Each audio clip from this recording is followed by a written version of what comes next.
প্রিয় মুসলিম ভাই ও বোনেরা, আলহামদুলিল্লাহ আমরা বরকতময় রমজান মাসে আছি।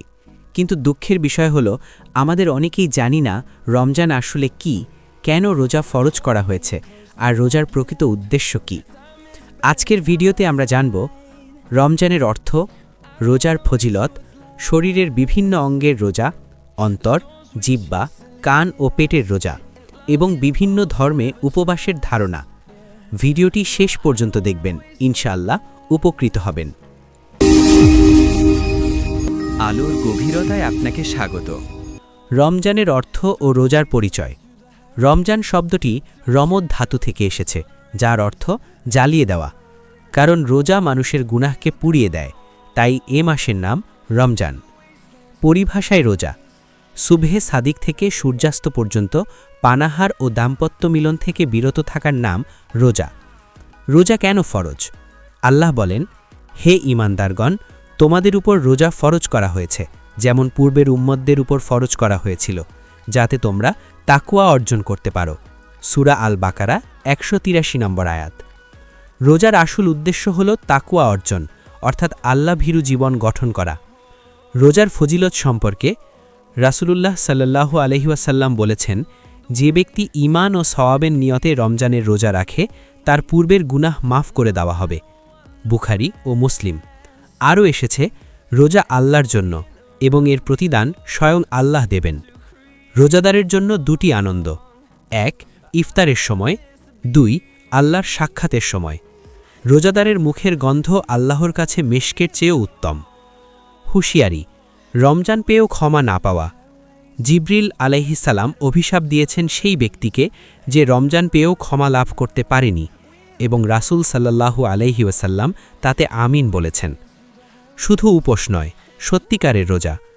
রাসূল সাল্লাল্লাহু আলাইহি ওয়াসাল্লাম বলেছেন, অনেক রোজাদার আছে যাদের রোজা থেকে শুধু ক্ষুধা পিপাসাই লাভ হয়। মুসনাদে আহমদ। অর্থাৎ গুনাহ থেকে না বাঁচলে রোজা শুধু না খেয়ে থাকার নাম নয়। অন্তরের রোজা।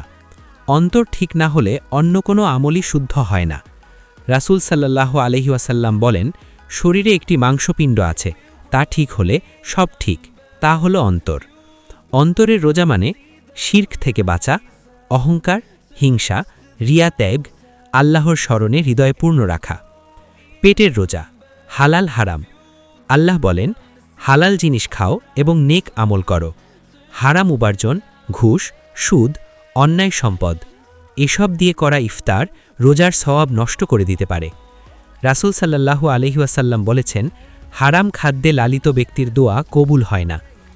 জিহ্বার রোজা। জিহ্বা সবচেয়ে বেশি গুনাহ করায়, তাই জিহ্বার হেফাজত রোজার বড় অংশ। আল্লাহ বলেন, মুমিনরা বেহুদা কথা থেকে বিরত থাকে।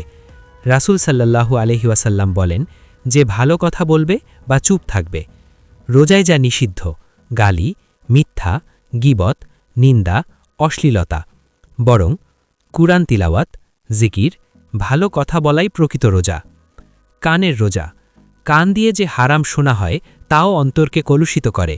শুনতে হবে কুরআন, নেক উপদেশ, উপকারী জ্ঞান। এড়িয়ে চলতে হবে অশ্লীল গান, গীবত, নিন্দা, বেহুদা কথা। বিভিন্ন ধর্মে উপবাস। রোজা শুধু মুসলমানদের মধ্যেই নয়। ইতিহাসে পাওয়া যায় উপবাস করতেন পারসিক, রোমান, গ্রিক, ইহুদি, খ্রিস্টান, হিন্দু, বৌদ্ধ। কখনো তওবার জন্য, কখনো শোক, কখনো আত্মশুদ্ধির উদ্দেশ্যে।